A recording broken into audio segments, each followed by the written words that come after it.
You can mark any member as a favourite by clicking on this star. A star will appear on the map marker for that member.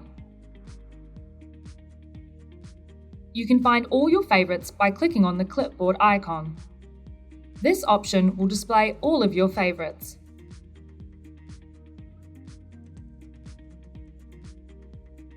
You can also take members off your favourites list by clicking the star. Once you've finished with your favourites, you can click here to go back to search. If at any time you get stuck, you can always bring up the tutorial by clicking the question mark. Choose from the 4 guides and you will be taken through the step-by-step tutorial.